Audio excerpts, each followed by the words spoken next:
ان یشاء الله الآیه. و شما هیچ چیزی را نمیخواهید مگر اینکه الله عزوجل بخواهد. الله عزوجل دانا و حکیم بوده و هست.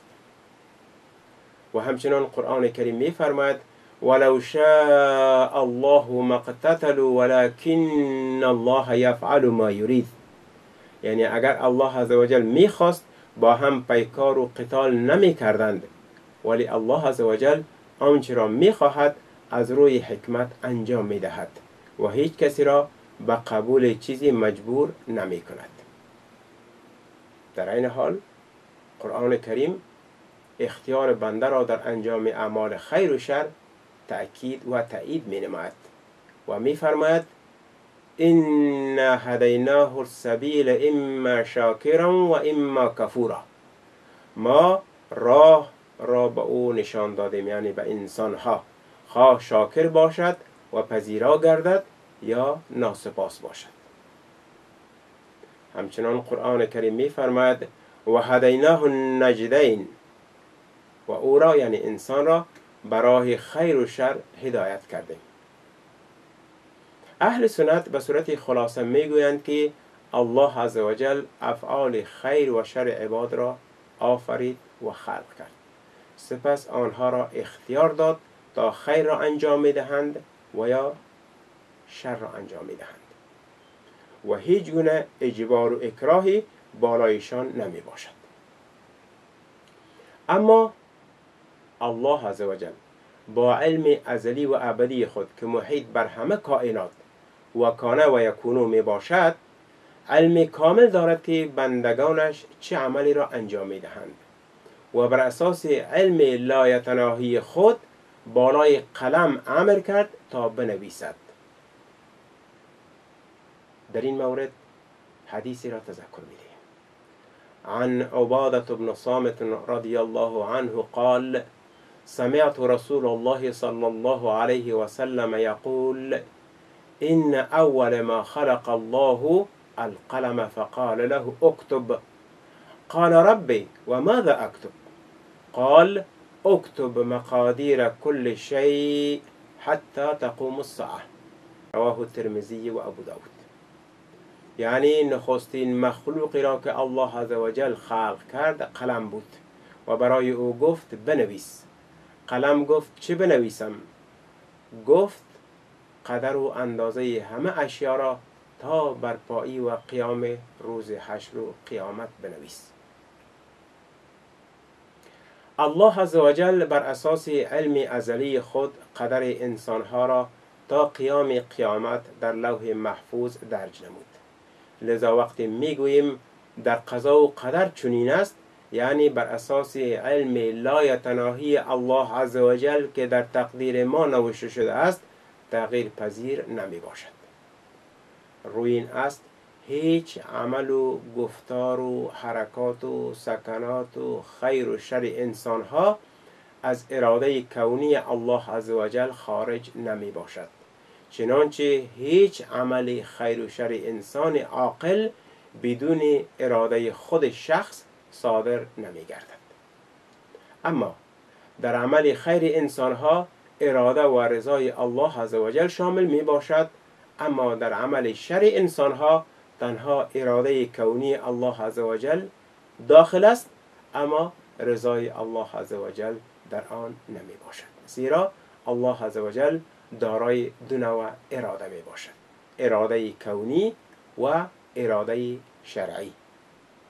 اول اراده کونی یا اراده عام آن است که هر آنچه که در کائنات و مخلوقات به وقوع می پیوندد بر اساس اراده الله عزوجل انجام می گیرد. پس هر آنچه را که الله عزوجل بخواهد صورت می پذیرد و هر آنچه را که نخواهد صورت نمی پذیرد. پس هیچ برگی از درخت و هیچ قطره از باران بدون اراده الله عزوجل به زمین نمی ریزد. پس آنچه را که ما دیروز انجام دادیم اراده الله عزوجل بود تا ما آن را انجام دهیم و آنچه را فردا تا حال انجام نداده ایم هرگاه انجام دهیم اراده الله عزوجل بر آن رفته بود تا آن را انجام دهیم و هرگاه انجام ندهیم اراده الله عزوجل بر آن رفته بود تا آن را انجام ندهیم. لذا وقتی از ما میپرسند این عمل را فردا انجام میدهی، در پاسخ میگوییم آری ان شاء الله، یعنی بلی هرگاه اراده الله عزوجل بوده باشد. هرگاه آن عمل را انجام دادیم میدانیم که اراده الله عزوجل در آن بوده است و هرگاه انجام ندادیم میدانیم که اراده الله عزوجل در عدم انجام آن بوده است. اراده کونی دال بر کمال ملک الله عزوجل می باشد که ذره و کمتر از آن در موجودات و کائنات از اراده الله عزوجل خارج نمی باشد. زیرا هیچ اجبار و اکراهی بالای اراده الله عزوجل وجود ندارد. دوم، اراده شرعی یا اراده خاص. آن است که خاص بر رضای الله عزوجل می باشد. مثلا الله عزوجل از بندگان خود می خواهد تا مؤمن و متقی و مطیع و فرمان بردار باشند و اعمال خیر را انجام دهند. ان الله یحب المحسنین. الله عزوجل نیکوکاران را دوست می دارد. ان الله یحب التوابین و یحب المتطهرین. الله عزوجل توبه کنندگان را دوست دارد و پاکان را نیز دوست می دارد. فان الله یحب المتقین. زیرا الله عزوجل پرهیزگاران را دوست دارد. والله یحب الصابرین. یعنی الله عزوجل استقامت کنندگان و صابران را دوست دارد. ان الله یحب المتوکلین. زیرا الله عزوجل متوکلان را دوست دارد. ان الله یحب المقسطین. الله عزوجل عادلان را دوست دارد. والله لا یحب الظالمین. و الله عزوجل ستمگاران را دوست نمی دارد. والله لا یحب المفسدین. و الله عزوجل مفسدان را دوست ندارد. ان الله لا یحب المعتدین. الله عزوجل متجاوزان را دوست نمی دارد. این همه اراده شرعی الله عزوجل می باشد. پس اراده شرعی الله عزوجل خاص بر آن است که آن را دوست می دارد و بدان راضی می باشد. اما باز هم آن شی از اراده کونی الله عزوجل خارج نمی باشد.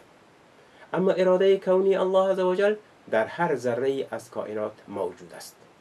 به صورت خلاصه در ایمان مؤمن هر دو اراده الله عزوجل موجود است، اراده کونی و اراده شرعی.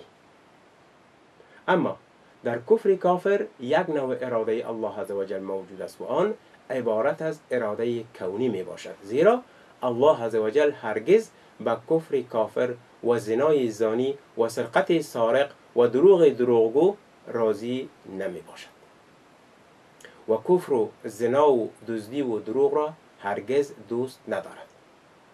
قرآن کریم می فرماید والله لا یحب الفساد. الله عزوجل فساد را دوست نمی دارد و همچنان می فرماید ولا یرضی لعباده الکفر. الله عزوجل هرگز کفران را برای بندگان خود نمی پسندد.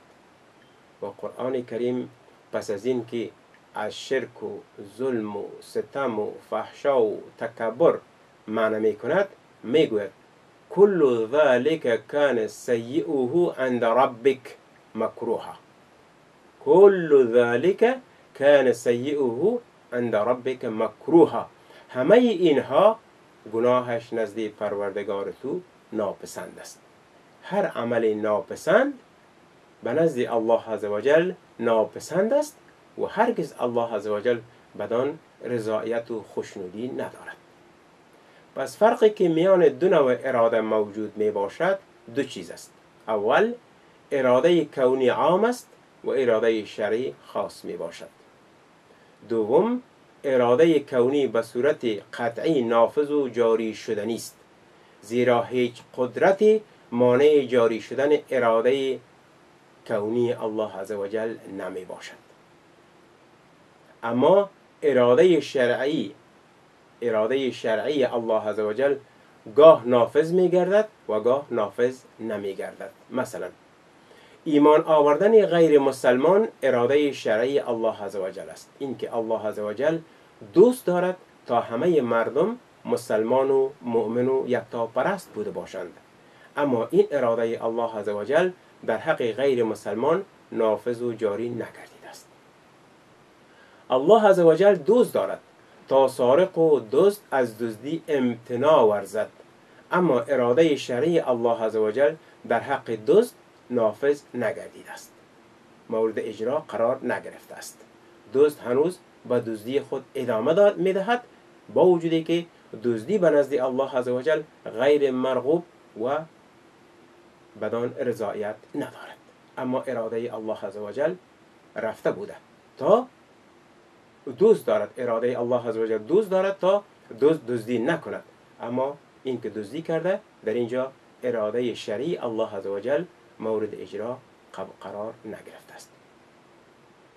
همچنان نوعی از افعال انسان است که خارج از اراده انسان بوده اما داخل در اراده کونی الله عزوجل می باشد، مثل مرض و صحت، سیاهی و سفیدی رنگ و پوست، بلندی و کوتاهی قد و قامت، زیبایی و عدم زیبایی اندام، درازی یا کوتاهی عمر، فقر و غنا، نیک و بخت و امثال آن همه اموری هست که از اراده انسان خارج است، اما از اراده کونی الله عزوجل هرگز خارج نمی باشد. لذا در همچون امور که خارج از اراده انسان می باشد، انسان در بدل آن هیچ گونه مسئولیت شرعی ندارد و در برابر آن پاداش و یا عذاب دادن نمی شود.